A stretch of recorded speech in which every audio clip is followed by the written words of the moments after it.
Dog tax. Say hi to everyone, Luna. Say hi to everyone. Hi. Hi besties, welcome back to my channel. Today we are talking about all of the books that I read in April, so my April wrap up.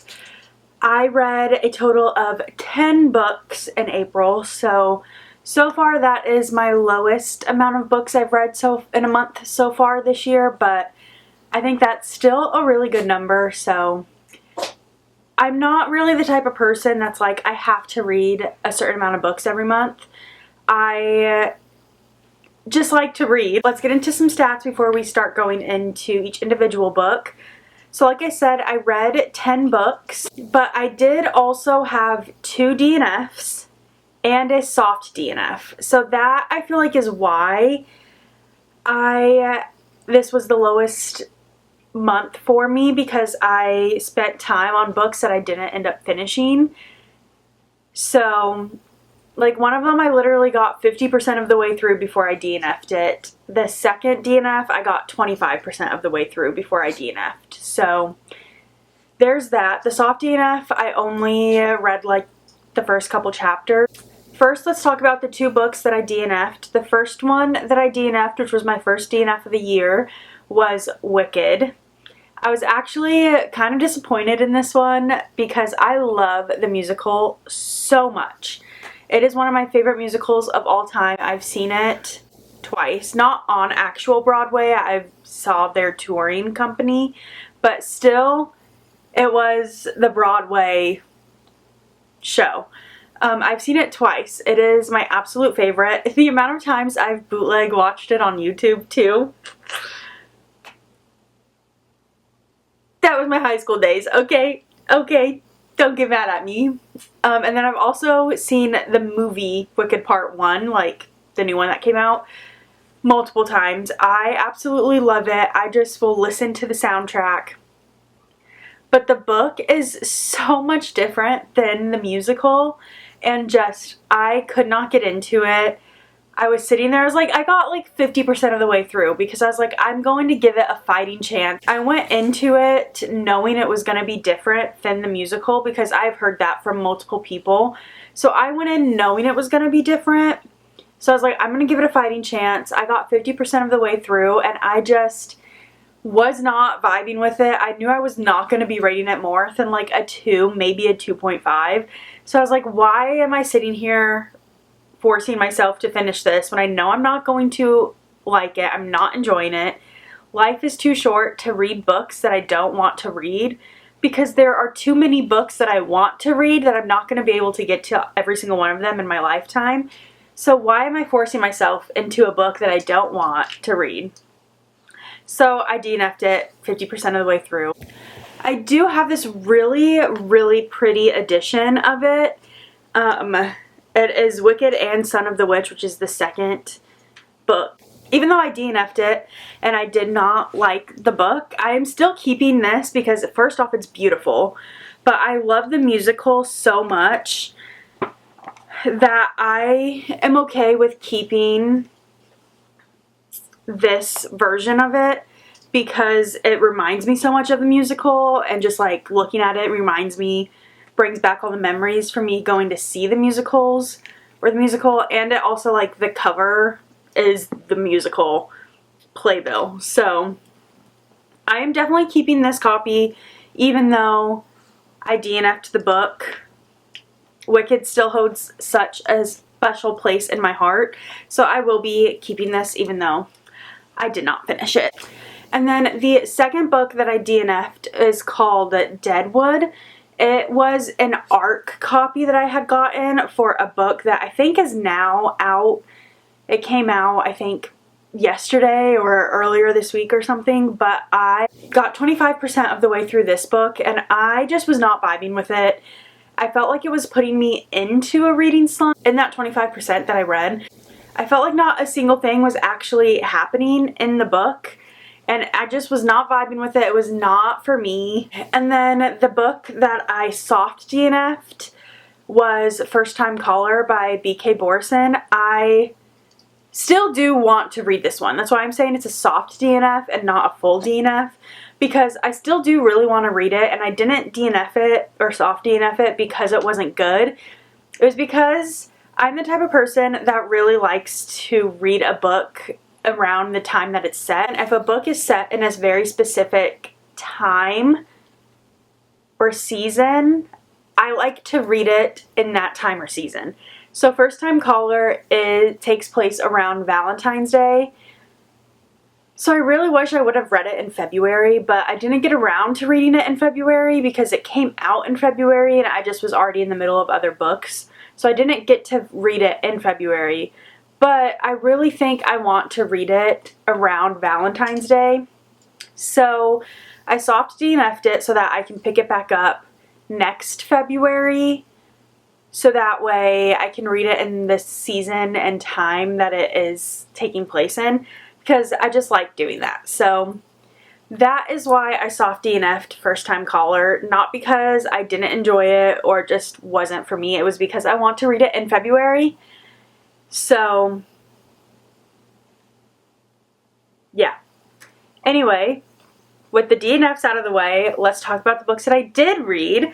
So I read 1 graphic novel / manga, 1 historical fiction, 4 romances, and 4 fantasies. So I felt like it was a pretty good genre month. I got a little bit of everything besides mystery and thriller, but I feel like I really enjoyed a lot of the books that I read this month. So I did find a new 5-star read, and then I also had a 4.5 and a couple 4 stars. So I felt like it was a really good reading month. But let's just get into it. The first one that I read is just going to be short and sweet, right to the point. I read it on my Kindle. It was the Spy Family Volume 11. I can't believe I'm already this far. Actually, I can believe. I was about to say I can't believe I'm already this far into the series.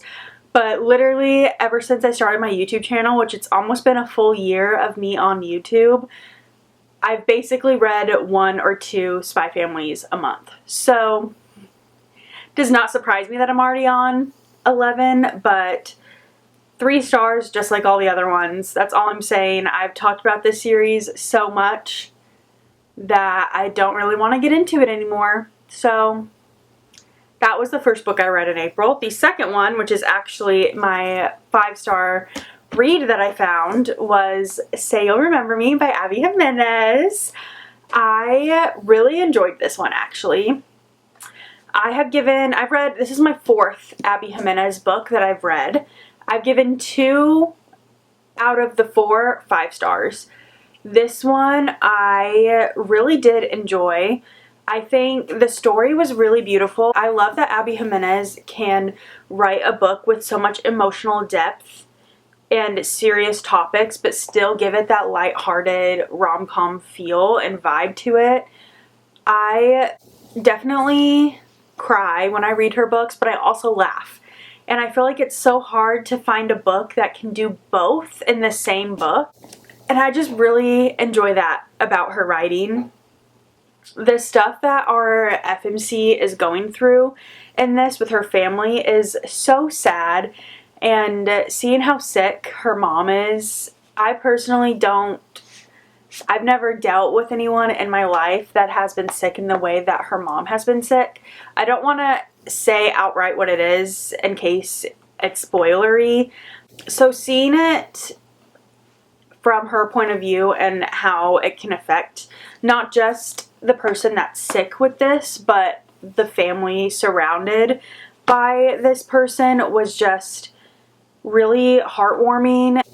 I also just loved how the MMC in this, you can tell that he just really loves the female main character because he goes above and beyond and does literally everything for the relationship, which I will say is like my one of the things that I wish was a little different about this was that the female main character also did a lot of stuff for the relationship, but I understand she was just going through so much that she couldn't really give all into the relationship, which made the male main character have to do like that much more. He's definitely one of those guys that is the epitome of the saying, if he wanted to, he would, because you can tell he wanted to, so he did. Their first date was just so fun and entertaining. So I really enjoyed it. 5 stars. I actually have a new book club that I'm going to tonight, and this is the book that we read. So I'm excited to see what everyone else thought about it, but 5 stars. I love Abby Jimenez. She has become an auto-buy author for me, for sure. The next book that I read was Taming 7. This is the 5th book in the Boys of Tommen series. I really enjoyed this one. I give this one 4.5 stars. It's not my favorite out of the series, but it's also not my least favorite out of the series, so that's good. But I just really love Gibbsy and Claire together. Their relationship is just so cute, and their banter and side comments and stuff just back and forth, like, it's just so fun. Everything, again, with this whole series, I've said it the past couple months, check your trigger warnings before going into this. If you're someone that gets triggered very, very easily from books and you like to check the trigger warnings and you don't think it's too spoilery, definitely check them with this book, just like all the other ones, because the trauma and the things that these characters go through is no joke. But I think that's part of why I love them so much, because similar to how Abby Jimenez can add so much depth into their little rom-com, this one I feel like adds so much depth because of all of the trauma and the stuff that the characters go through. And I think that's part of why I like it so much, because it doesn't feel like a YA. Even though technically this series is a young adult series, it doesn't feel like that to me. Because of everything that these characters go through, it just does not feel like a YA book to me. And I feel like I'm reading an adult romance. And I'm so excited for the next one, which I think comes out later this month. So that makes me really happy. And I will be reading that shortly after it comes out. I'm hoping it's going to be on Kindle Unlimited, but I also will be buying the physical copy, obviously. The next book that I read is The Atomic City Girls. This one is a historical fiction. I gave it 3 stars. I enjoyed it. It was good. It wasn't my favorite World War II story, but it was interesting because it was a different story, or a different World War II story than I'm used to. Normally, the World War II stories that I read are about how, like, you know, people are affected by the war. This one is about a group of people who all work together and live in this city where they are testing and creating the atomic bomb. But none of them knows, well, the higher ups know that they're creating a bomb, but specifically there's a group of a bunch of girls that work, and they're not told what they're doing, but just that they need to, like, check these knobs and make sure they're in the right places. None of them know that they are working to create the atomic bomb. So that was really interesting, getting to see the main, like, one of the main characters kind of figure out what they were creating, and seeing how it can affect the, like, the weight that it can put on someone. Because one of the other characters, who is higher up, so he knows that they're building a bomb the entire time, you can just tell that, like, by the end, when it gets closer to the end of the war and the actual bombing of Hiroshima, that they, like, he just gets so affected by the fact that they were creating this bomb that is going to kill a bunch of people, and innocent people. So it was really interesting, but it just wasn't the normal, typical war story that I read. But it was still really interesting, so I gave it 3 stars. I liked it. I enjoyed it. If someone was looking for a very specific type of book like this, then I would recommend it. But I'm not going to go above and beyond. out of my way to recommend it to people. The fifth book that I read in April was The House in the Cerulean Sea. I have had this on my TBR for quite a while, so I'm very happy to get it off of my list. It's actually the book club pick for my book club with my best friend. I am now the member of 3 different book clubs, so there's that. But I really enjoyed it. I gave it 4 stars. It is a cozy fantasy, and I love a cozy fantasy, so it was right up my alley. This one, it follows the male main character is a social worker. Dropped the book. Our male main character is a social worker, and his job is to go to orphanages and make sure that everything is up to standards within those orphanages. But the caveat is that these orphanages aren't typical orphanages. Orphanages? Orphanages. I can't tell if that, I've said that word so many times in this one sentence that that no longer feels like it's correct. These orphanages are homes for kids with some sort of magic association. So some of them have like magical powers, or they're just creatures, like there's a gnome. They aren't typical orphanages because people don't come to these homes to find kids to adopt.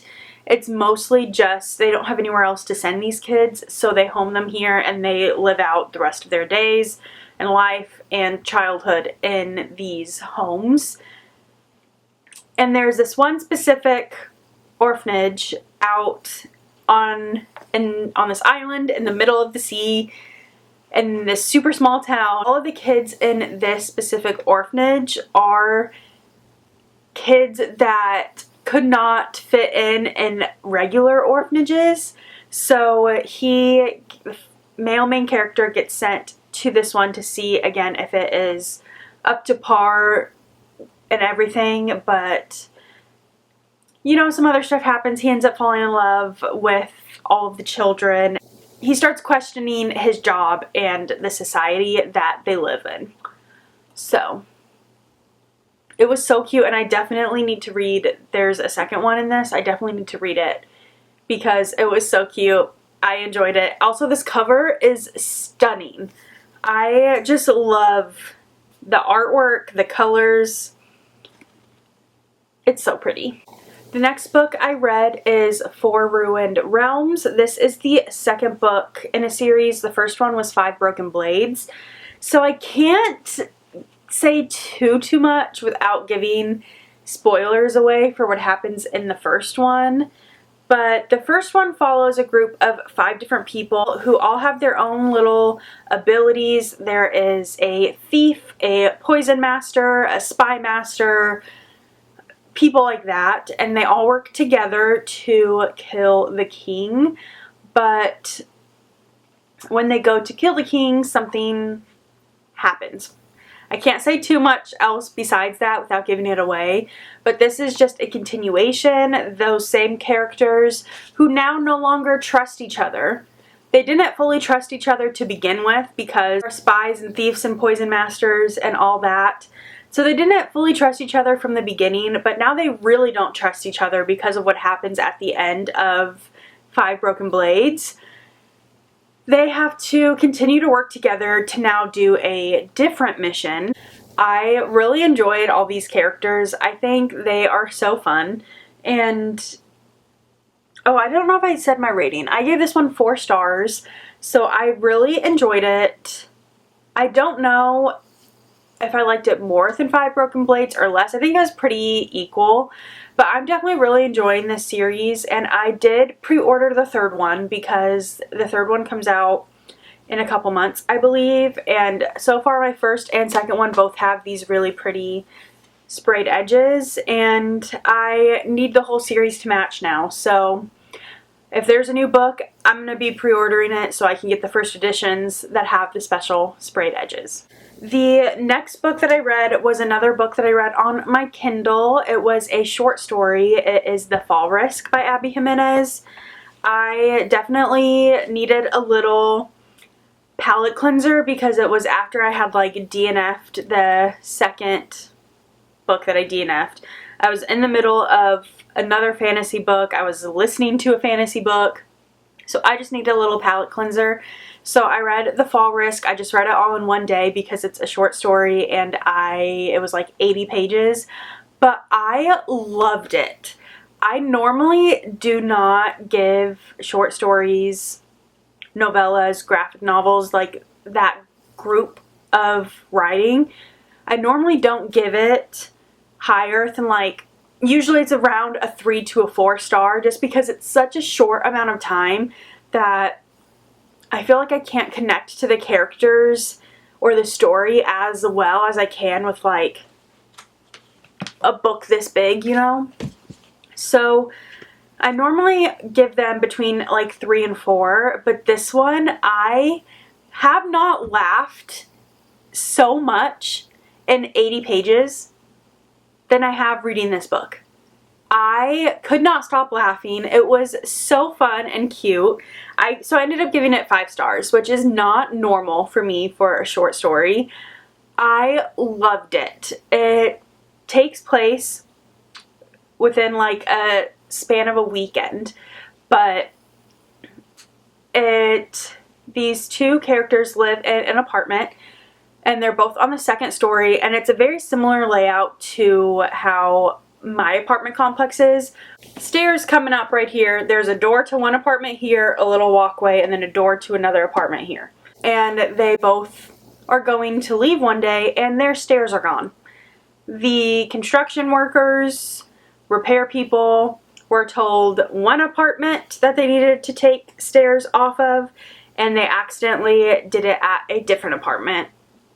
And so they are stuck up in their apartments with no stairs to get down for a whole weekend, because this happens on a Friday and they can't come until Monday to fix the stairs and put them back in. And so they end up, you know, talking to each other, falling in love, all the things. But it was so cute, so funny. If you're looking for a palate cleanser, please, please, please read this. It was so cute. I loved it. And it's only 80 pages, so you can read it in one day. And then the next book that I read was Fearless. This is the conclusion to the Powerless trilogy by Lauren Roberts. She will be writing one more novella in this series, so it's not the end, but it's the end, if that makes sense. But I enjoyed it. I gave it 4 stars. I did not like it as much as I liked Powerless, but I did like it more than Reckless. Reckless was really, really disappointing to me, and I felt like it was unnecessary, and she should have done a duology instead of a trilogy. But I still enjoyed this one. There were a couple plot twists that got me, but also some that I could foreshadow. But then I also feel like the ending just wrapped up too quickly, too perfectly, with no questions asked. Like, the things that happened at the end of this, definitely from a royal standpoint, should have been questioned.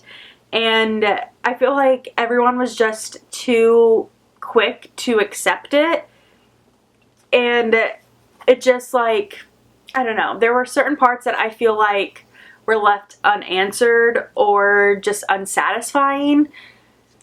But I still really enjoyed my time while I was reading it, and because I enjoyed it while I was reading it, I gave it the 4 stars. But I definitely enjoyed Powerless the best out of the whole trilogy. And then I read one more book on my Kindle. I actually still have it pulled up on my Kindle because it was the last book that I read, and I haven't started a new one on here yet. But it is the Strawberry Patch Pancake House. This is by Lori Gilmore. It is the same author as the Pumpkin Spice Cafe, Cinnamon Bun Bookstore, and is this the 3rd one? I feel like there was one more. That whole little series. I gave it 3 stars.